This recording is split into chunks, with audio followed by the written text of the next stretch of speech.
Welcome back to The Last of Us Part 2. Alright, everybody, and now prepare yourself for what is quite possibly the most pointless, weird little detour I've seen in a video game.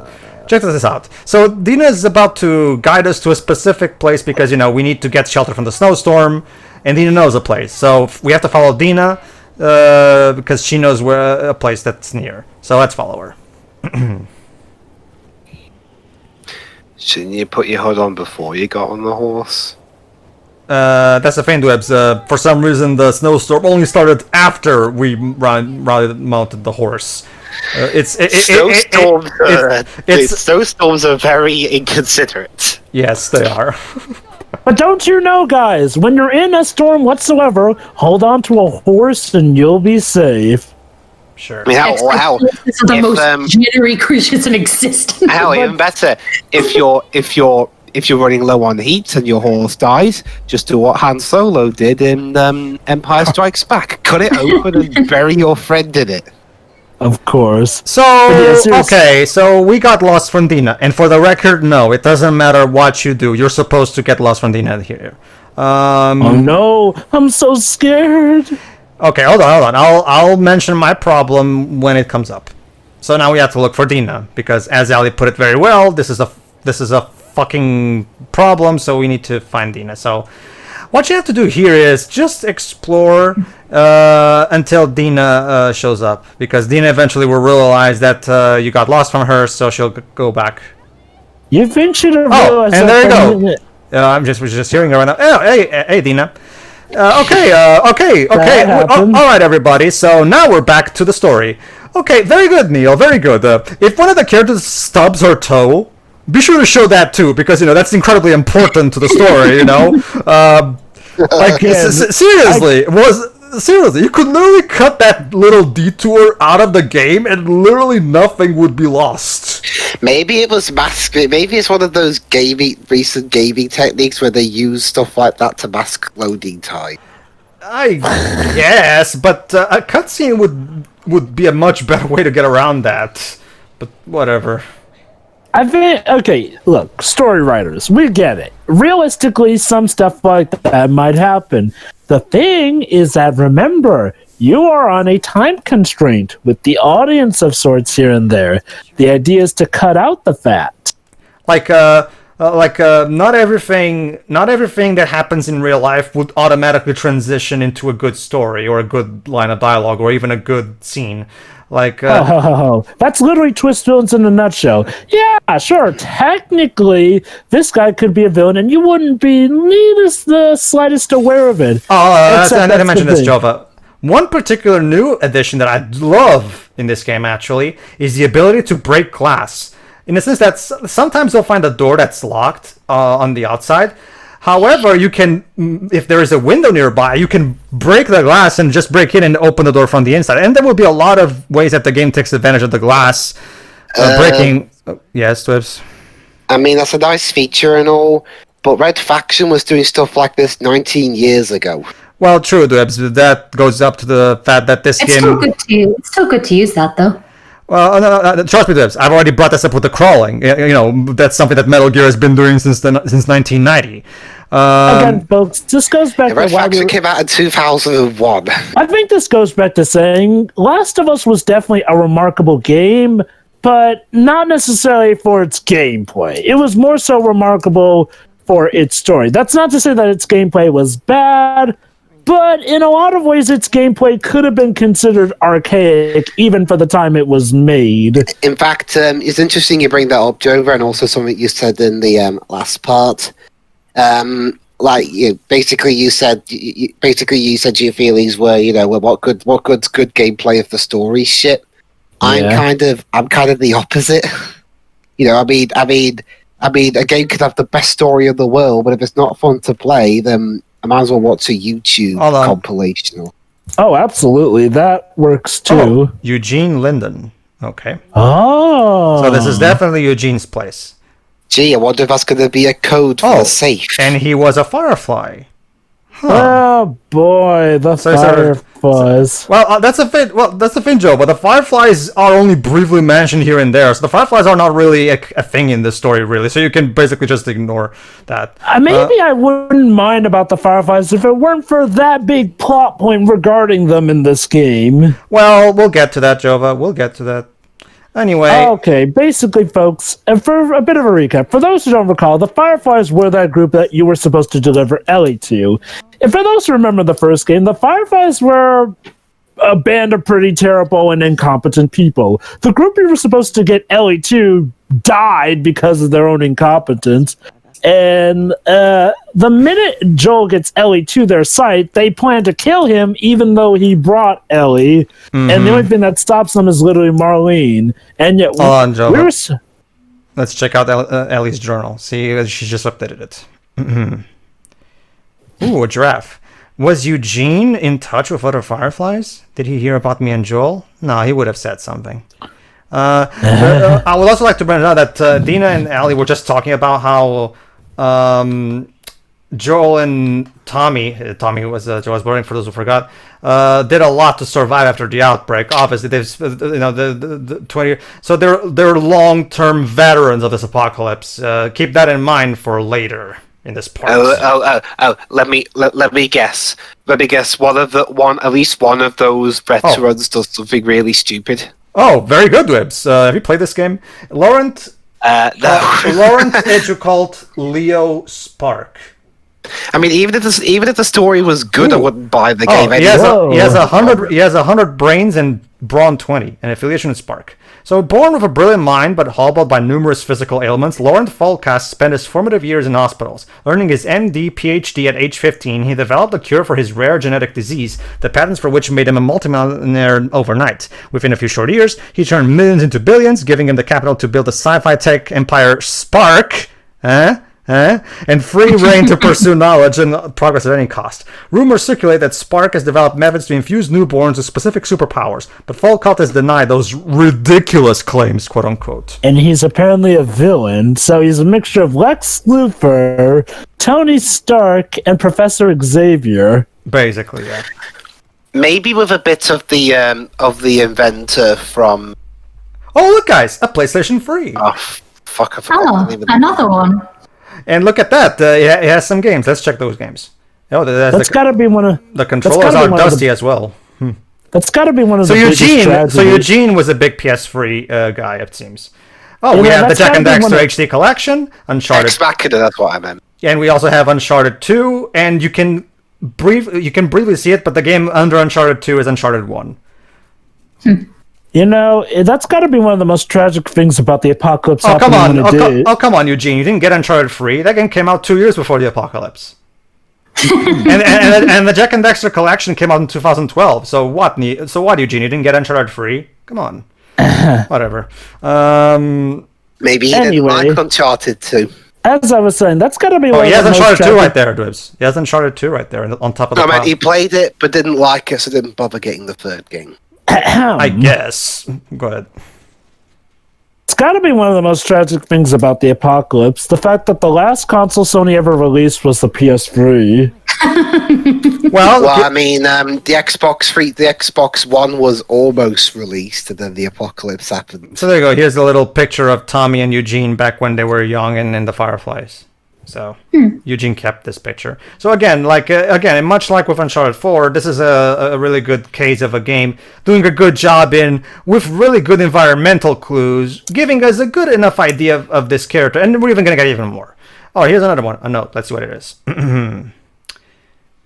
Eugene, I'm begging you to come home. The Fireflies want to save the world. I say let them. Let them go after the military, the politicians. Let them develop a vaccine to save mankind. Yeah, I know, Ellie. I know, Ellie. I'm reading it. We're reading the letter to you.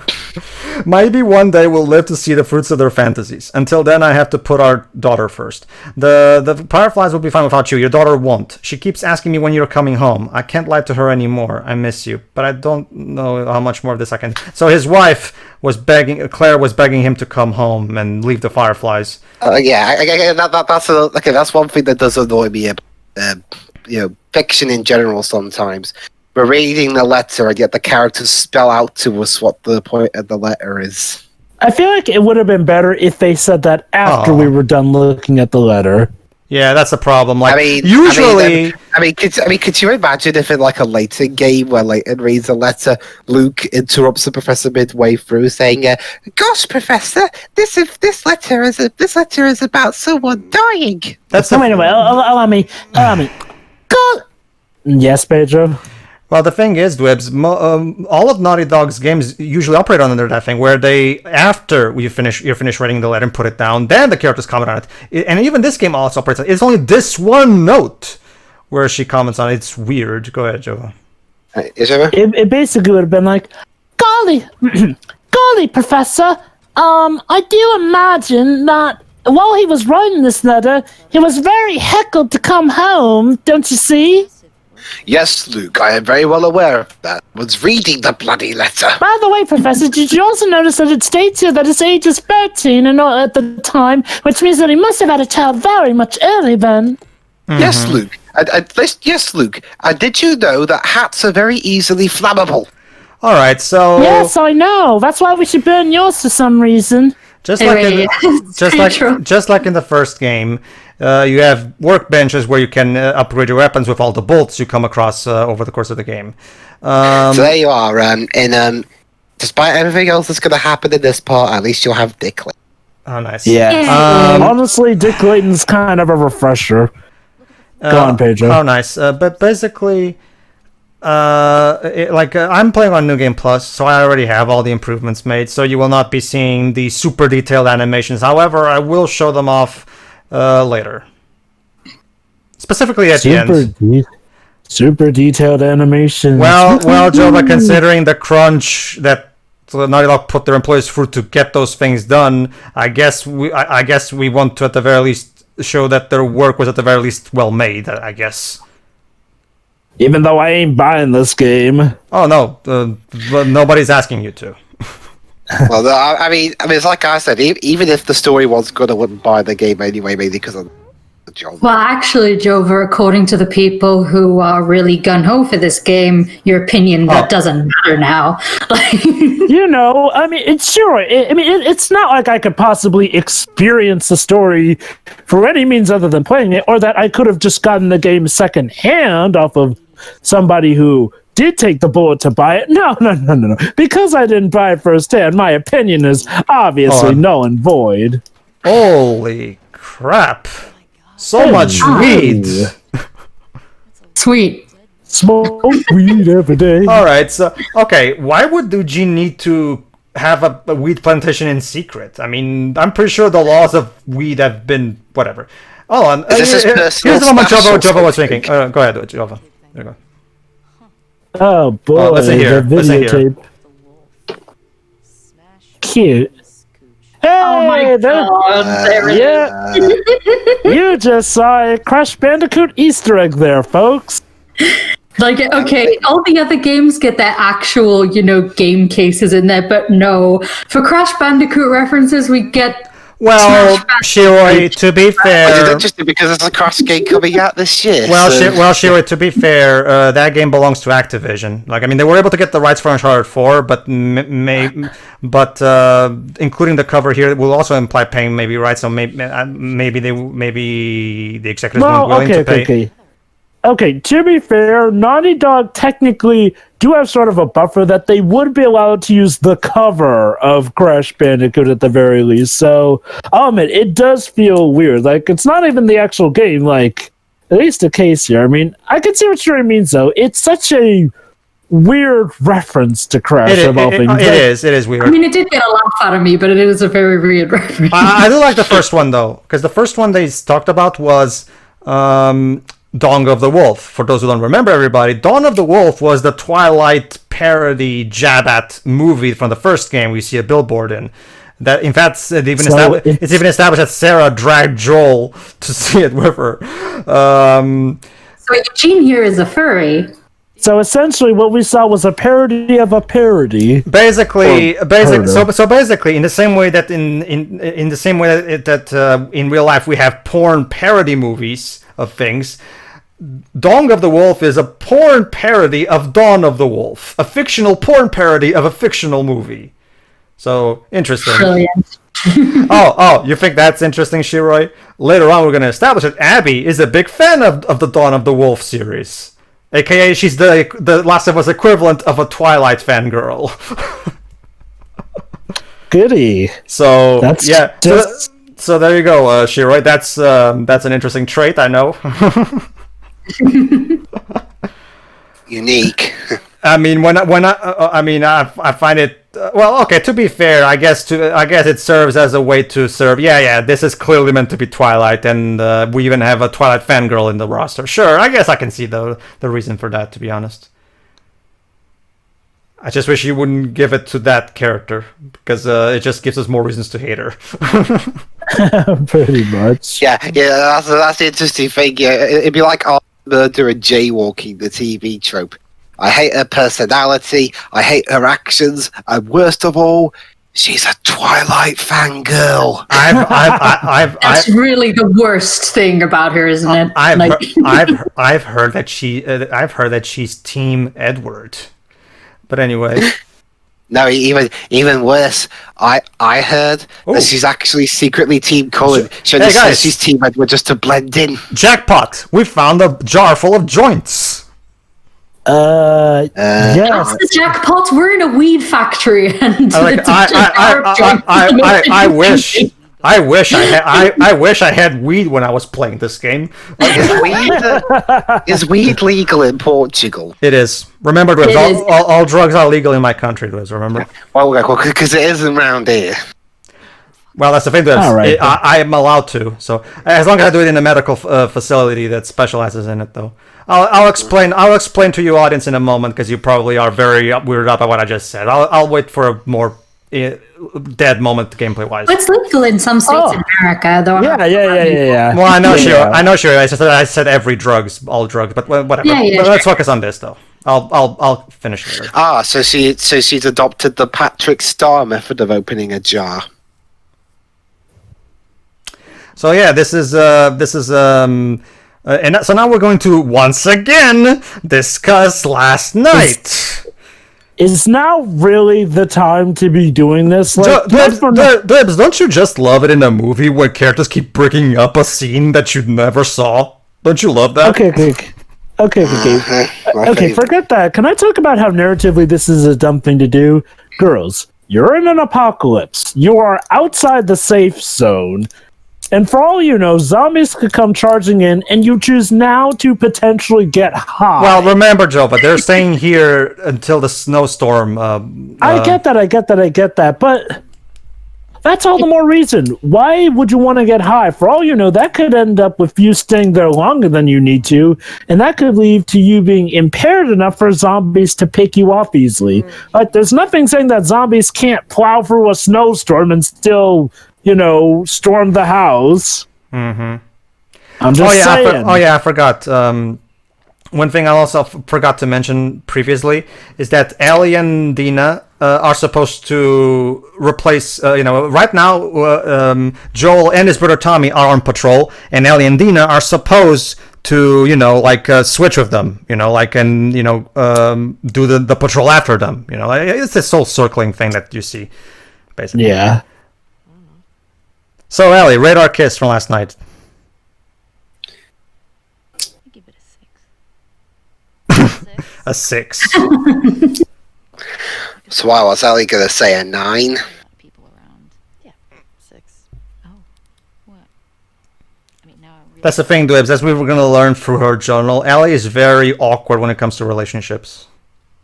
But of course. I guess she... Wait, oh my god, is she like that person who goes... Well, I don't know. I never imagined I'd make it this far. met you. Well then, allow me to suggest your next move. You crabs! In this world, if you want to manipulate somebody with that and only to kill them, that's what you probably do. Just shoot them. Is now really the time or place? Again, for all you know, a zombie... You know what? Never mind, I don't care. If you want to die stalking, that's your lookout. Look, I'm more bummed by the fact that she just threw away a perfectly good joint. Look, woman, if you don't want to smoke that, give it to me. I sure as hell could use one right now. You just wasted a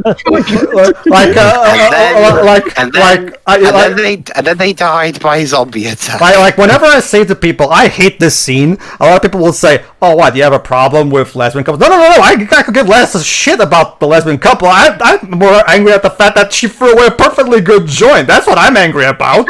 Like, you wasted the weed, damn it. I'm sorry. Are you implying that a grown man wouldn't enjoy a good lesbian couple scene? Oh no, I love Jova. I love my lesbian porn, Jova. That's not all the thing. Hang on. So all of a sudden, Abby is being chased by zombies. Yes, this happens now. Yeah, well, that's because the game is about to force. The game is going to force a very contrived way that like you said, there's going to be stupid contrivances to force the stupid storyline they had. Now, let me just remind you, Abby got herself into this mess. She has only herself to blame for getting into this mess. It will pretty much take a miracle for her to escape this mess. That too. Just to. Also, that adrenaline must be doing wonders for her to not only be running through a snowstorm, but charge through freezing water like that and still be going. I guess adrenaline does a lot to you. Just to. Also, at least she's fully clothed, unlike characters from a certain other game. Oh, God, yeah. What other game? Beyond Two Souls. Beyond. Exactly. Just to elucidate on some people, and the honest, they might be confused by what I said.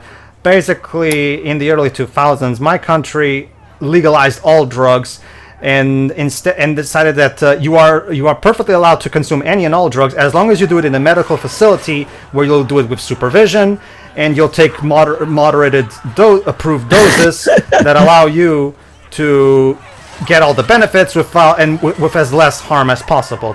Basically, we turned it from a legal problem into a medical problem. Basically, I'm sorry. Are those zombies seriously getting stopped by that fence? Because if I mean, to be fair, it is a real thing that those kinds of fences are actually a lot more sturdy than people give it credit for. I mean, you've seen. Oh, hi, Joel.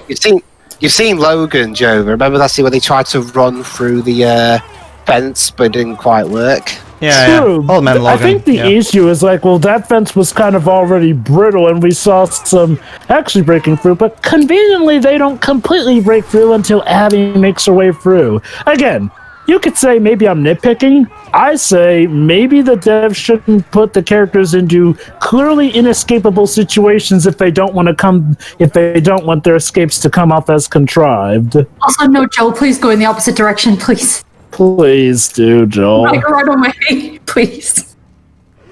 But there you go. Joel saved Abby without hesitation. If it weren't for Joel, Abby would be dead. I will also.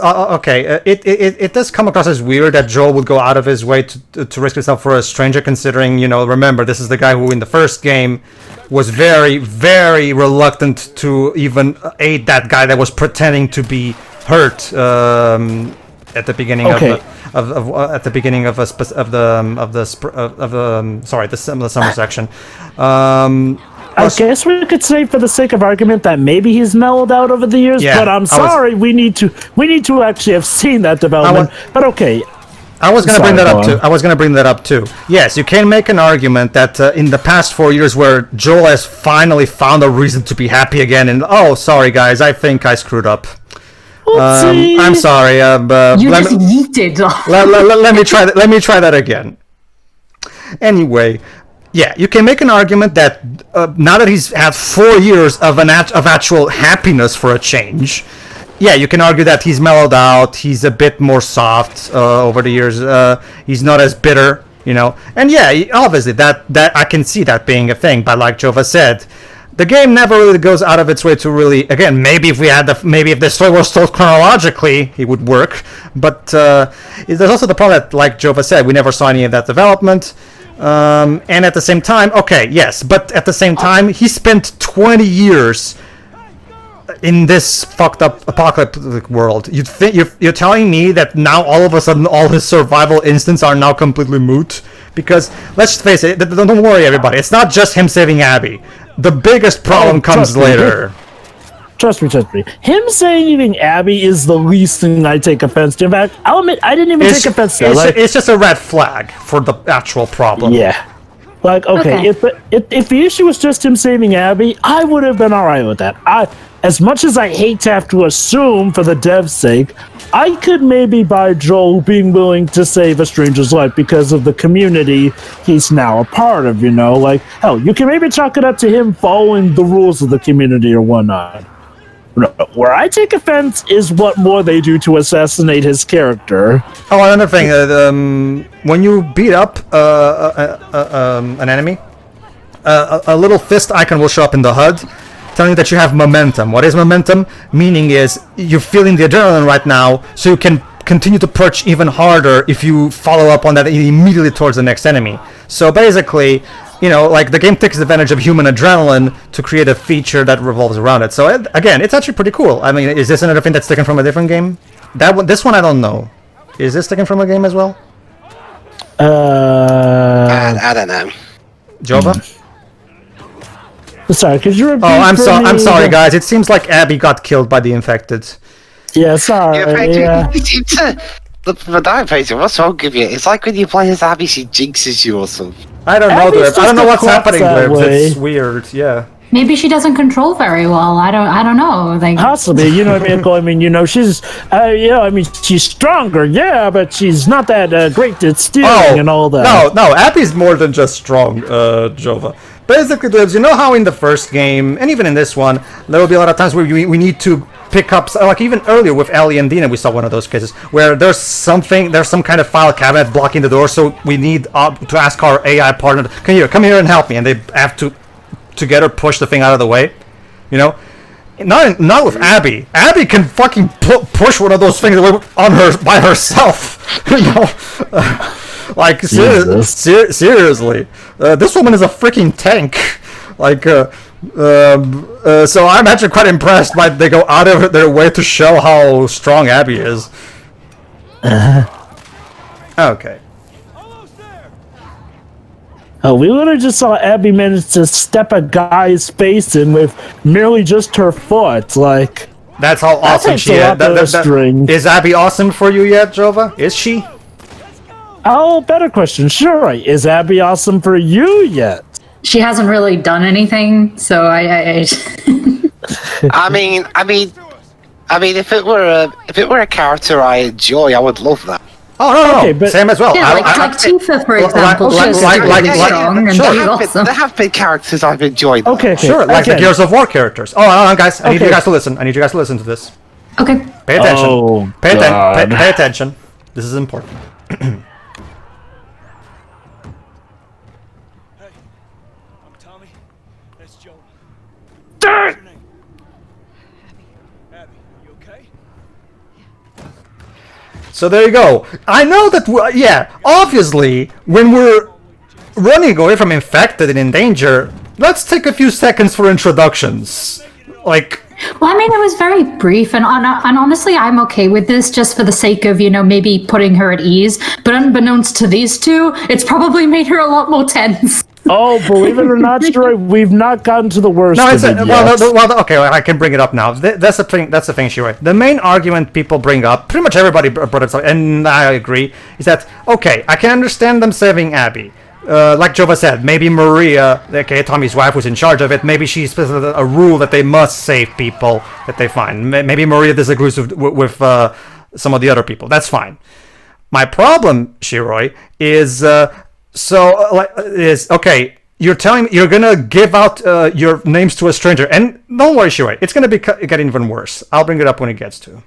Aw, isn't that cute? They had sex.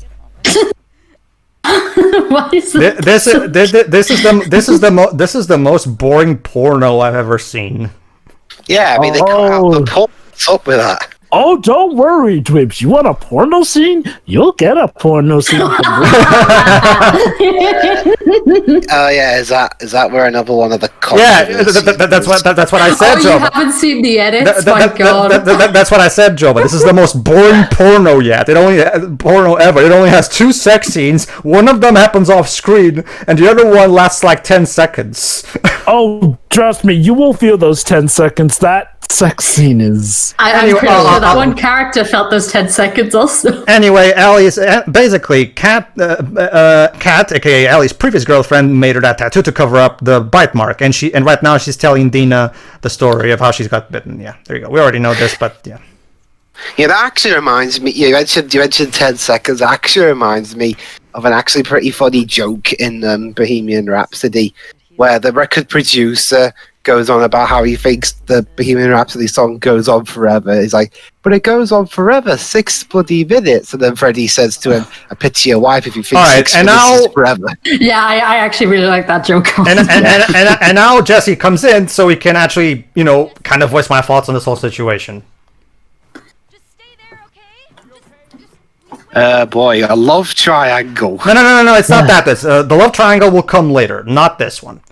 Oh, wonderful. No, I love those stories. Yeah, it's not with these free. It's not with these free. Jesse really doesn't care. Unlike what Joe was saying, no, trust me, Jesse really doesn't care.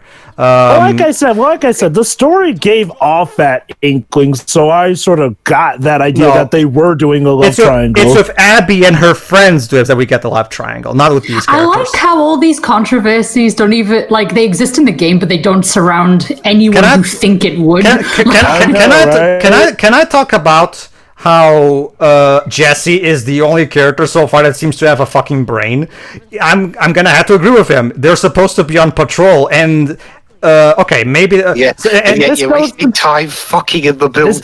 This goes back to what I was saying earlier. Narratively, this is stupid. There's a time and place to be discussing your romance. In the middle of a zombie apocalypse when you're not in the safe zone is not one of those moments, you blithering idiot. Basically, I agree. Basically, what happened is Jesse came to look for Ellie and Dina because Joel and Tommy never showed up, so he got worried. Again, Jesse's actually one of these few likable characters who actually does use his head in this game. Hell, I dare say we get better character development for him than we do Dina. Alright.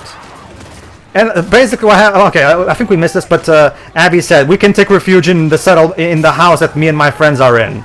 And Joel and there you go. Joel and Tommy just immediately decide to put themselves in a house sort of a fence with complete strangers. It's not like this world is full of terrible people who hunt down other people or anything. Yeah, it's not like they're at different communities with different motivations. It's not like there are some communities who literally eat people. But guess what, Shiroi? It's not even just Joel. Tommy is about to say the stupidest thing in my eyes, or in my ears, if you prefer. It's funny you bring that up, because, remember what happened to Ellie in the first game? What they wanted to do with her? Yeah. That's those couple of guys. Jesus Christ. Exactly. Okay. So yeah, the motorload of coincidences all that happened. Abby's looking for Joel, and Joel just happened to come across her. The stars must have aligned for this sequence of events. Even better for them to have taken her back to that facility of hers as well. All right, here we go. Listen to what Tommy's about to say. How long y'all been here? Since yesterday. Even the music is pretty much saying, "Hey, idiots, get out of here." Libs, I have a question for you. Huh? You're up for a golf match? Oh yes, I'm looking forward to it. Wow, he's even asking these complete strangers to come back to Jackson so you can restock. We'll help you. Wow, I see what you mean, because Seriously? No, How Joel. they know where you're based? Not only that, but Joel just outright stated his name. Because your stupid brother just told everybody. Here we go. I have a question. How the hell did Tommy not notice Abby pulling up the shotgun? Tommy was literally looking forward and had full view of the room, and somehow he didn't notice the shotgun until It's not Joel like got a shotgun is a small gun or anything. Like, Now, okay, folks. What is about to happen? I'll just say, we're not mad because it happened. We're mad because of how it happened. Who is this idiot, this bearded idiot, and what has he done with Joel? Allow me, Manny just said puta madre. That means son of a whore.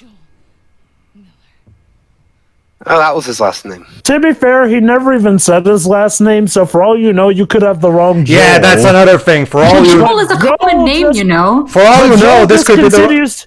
But here's the worst thing. Joel confirms that he is the same Joel for no reason whatsoever. Yeah, and this is exactly the big reason people are pissed off at this death scene. Not because Joel dies, it's because of the contrived circumstances the writers create just so that this death can happen. They destroy Joel's character by making him act more completely moronic. Him and Tommy. What does tourniquet mean?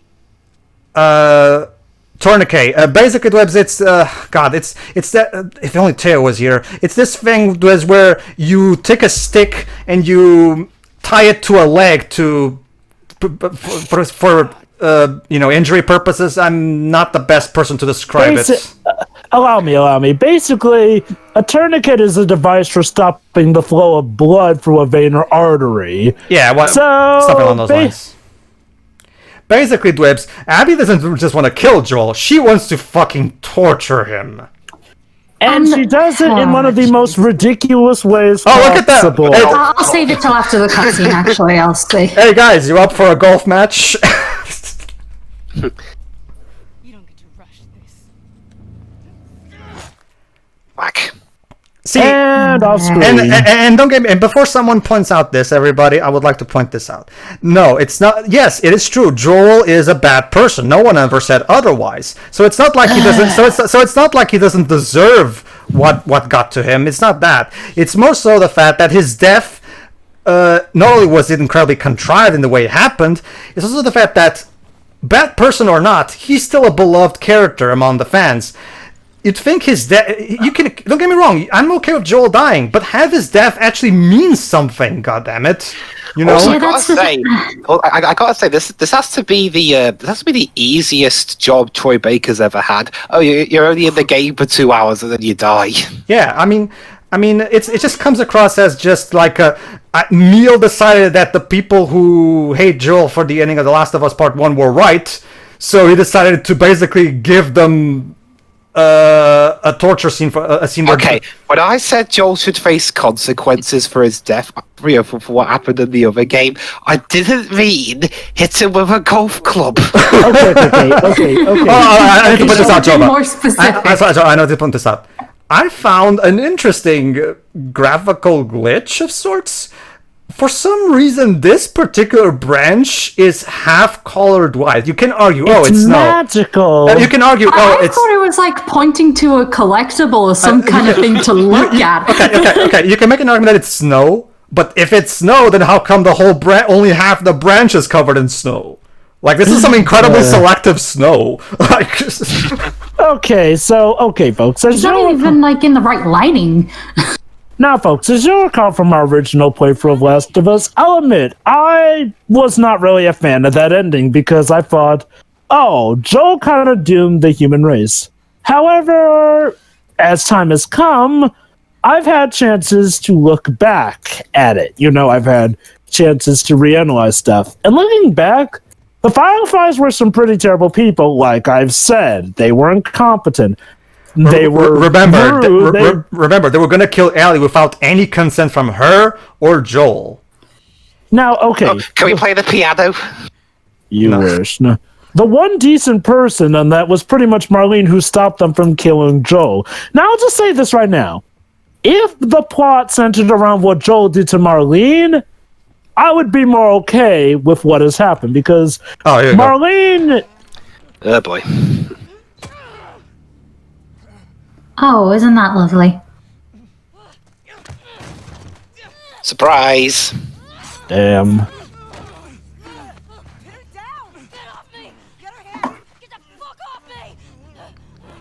Alright, I also want to address something because this is actually one thing that's been spreading over the internet that's actually confirmed to be fake, and I want to set the record straight.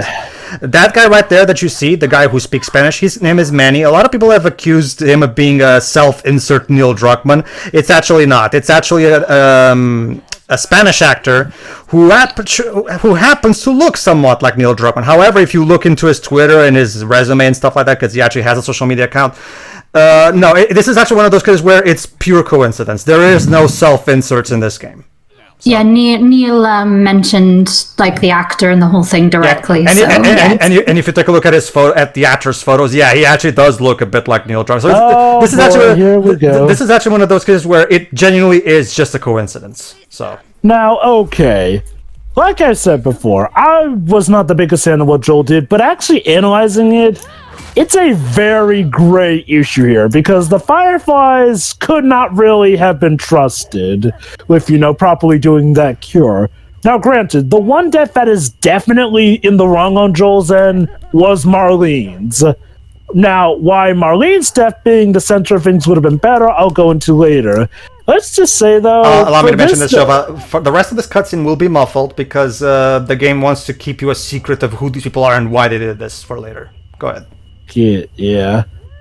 Oh, and I guess it's also to put us in the mind of Ellie because she's so distraught by everything that she can't understand anything going on. Yeah, that too. That also is a good point. Yes.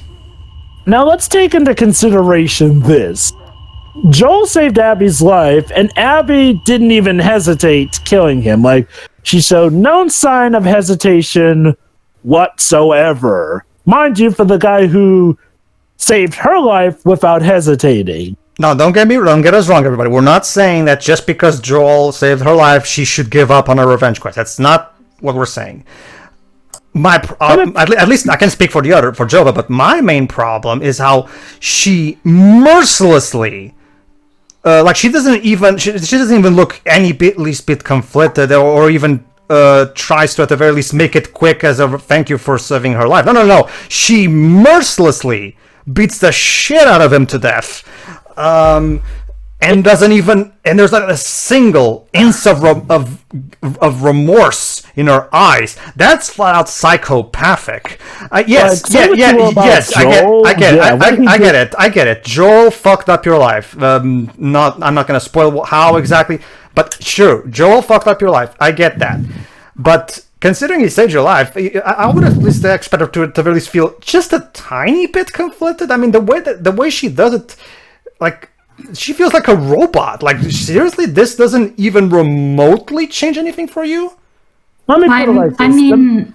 The major problem will be how the story expects us. Don't get me wrong. I'm not saying that she should not kill him here, but at least show some kind of conflict in her, or at least have her say, okay, because you saved my life, I'll make this quick.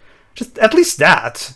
Let me put it like this. Because you had all the events work this way, for the most part, the way the audience would see her is as a villain. See, Joel at the end of Last of Us, you could make arguments for him being a hero, being a bad guy, or just being someone who's neutral, maybe did do a selfish thing, but might have had good reasons for it, especially considering the committee he was going against. Remember this game... Sorry. Go ahead. Finish. This game tries to do everything in its power to make it look like, oh, it was absolutely the wrong decision. But the worst thing is, like, well, what they expect us to think of Abby. Because you presented her in this context, a lot of people will see her as the villain downright, no matter what you do to try and make us feel sorry for her. I wanted to hold off on saying anything because I wanted to see, how Joel was handled. Because I'm somebody who saw the leaks, and I also, I even now, because Jova said, things have changed for him slightly as he's looked back. I'm still of the mindset that Joel made a selfish decision. I understand why he did it, and there's some sympathy there. And I also think that the Fireflies are very dodgy, but I think they were just a very desperate group of people just trying to deal with this issue without thinking. And I also, Joel, I'm also fine with Joel dying, because he probably deserved that in the eyes of these people, and, it makes sense. But the game really does make it seem like it was objectively the wrong decision, whereas the first game left it up for discussion. And I think we had a pretty civil discussion at the end of the first game, with Deji included. But they really did just ruin his character for the sake of this, because I can understand him, Ellie making him soft over the years, because, he finally has, a surrogate daughter, and, they have a nice little village. There are still issues, but he has a home, people to care about. But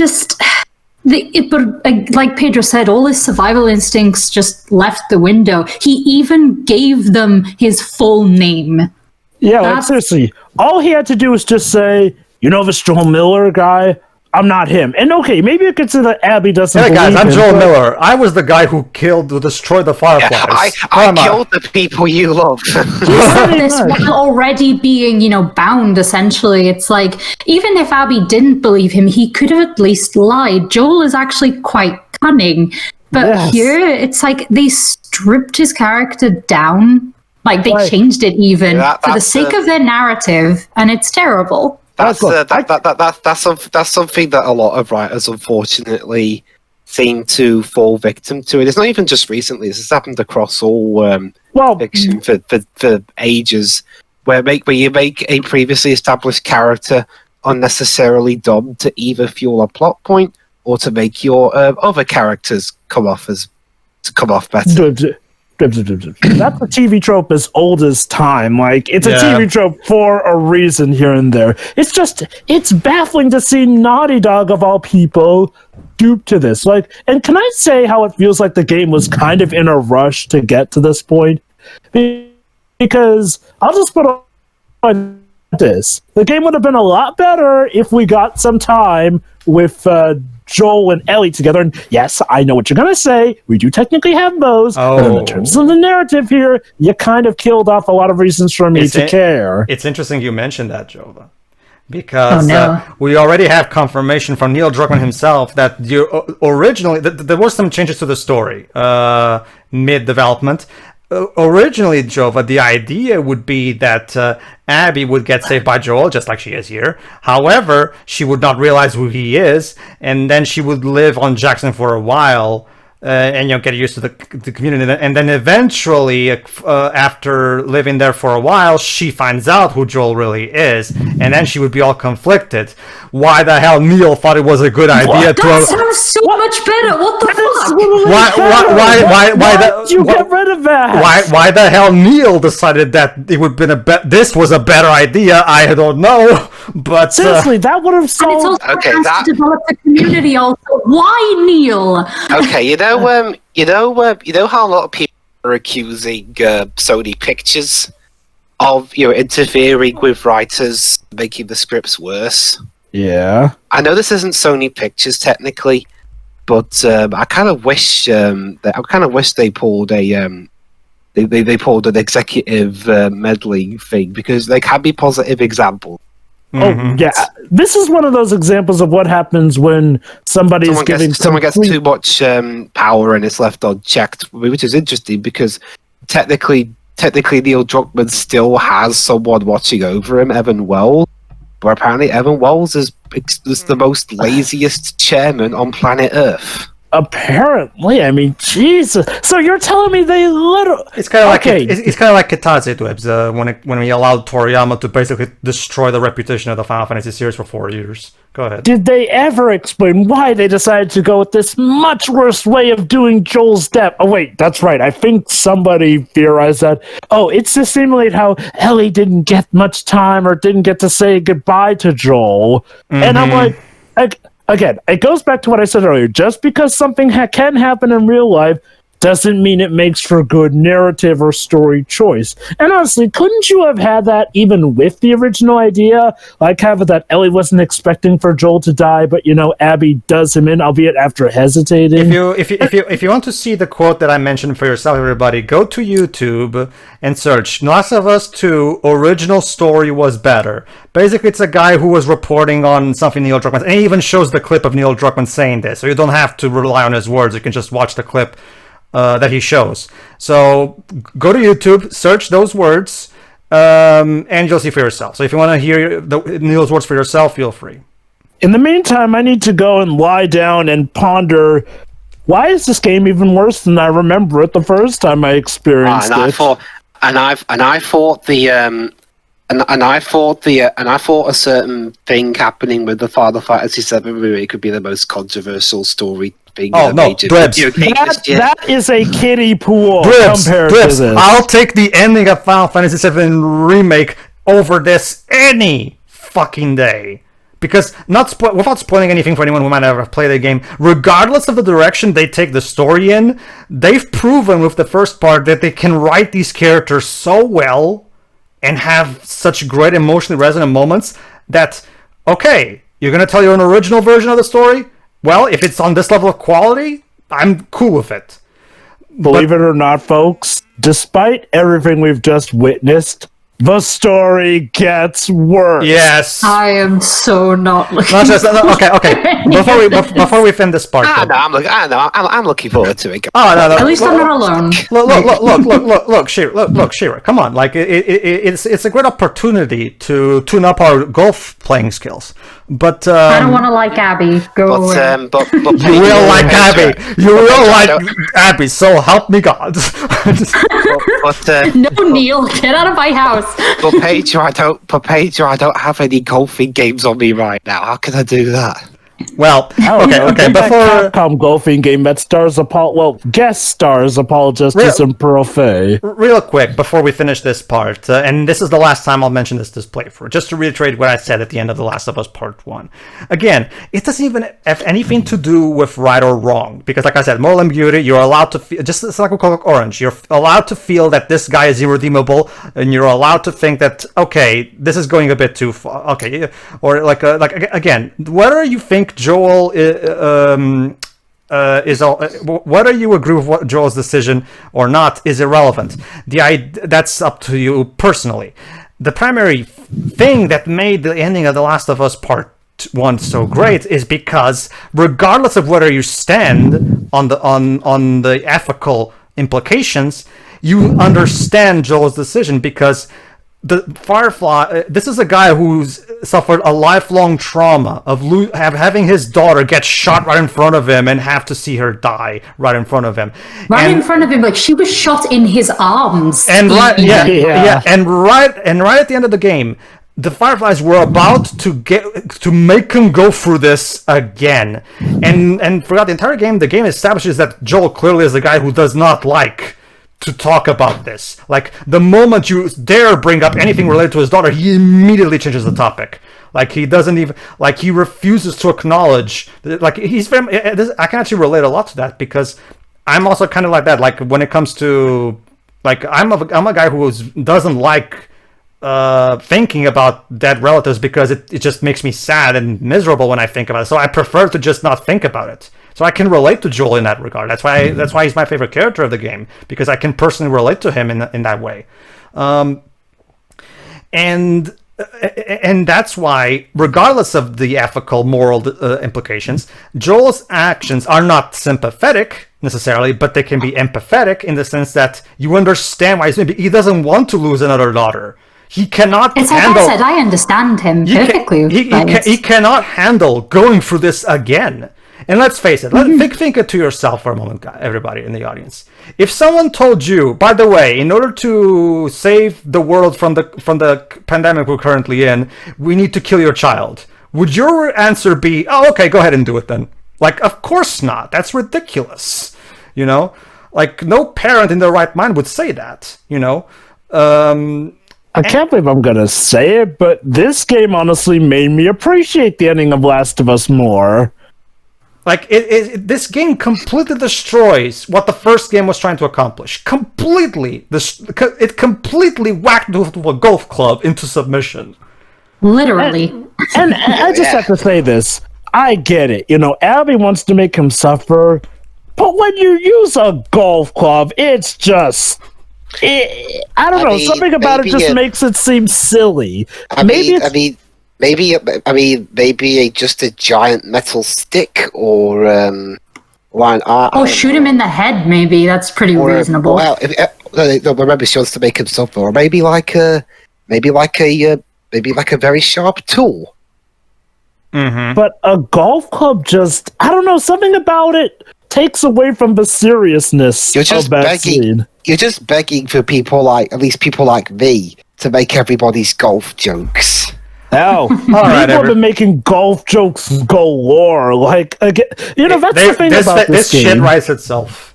All right, Jova, you finish quickly because we're already going way off timer. Yeah. I'm just going to go back. I'm just going to sum up the points here. Joel, okay, I could get Joel being softer, but it made him soft, not stupid. Why did he confirm his name out of the blue there? That does not make any sense. Like, and that will give you a taste of what the major problems of the narrative are here. Character assassination, actual assassinating of characters that you actually like. Oh yeah, that's going to become a running theme. The suffering of characters that you like. But what's worse, that game is going to have the goal to try and make us like Abby. Now, I know what you may think. Oh, maybe it's left up to the player. No, it becomes clear by the end of day that they want you to like Abby. Despite everything you just saw. Trust me, everybody. Abby's characterization, they basically make her into such a cartoonish saint. What is it with that's the other thing I've noticed. What is it with characters voiced by Laura Bailey? The developers are trying to force into our throats, saying you need to like this character. There was that one from the Gear series, and now this game. And there was also Sarah from 13-2, yeah. But yes, Jova brings up a good point as well. Joel himself confirmed it, but before even that, Abby. But Abby still shot him before she got the undeniable confirmation from Joel himself. Abby, for all you know, there can be other Joels living in that settlement. You're not gonna first make sure that this is definitely the guy. Again, it's a common name, It's... if his name was Mr. Zappy Lipidocious, then maybe you'd have a point.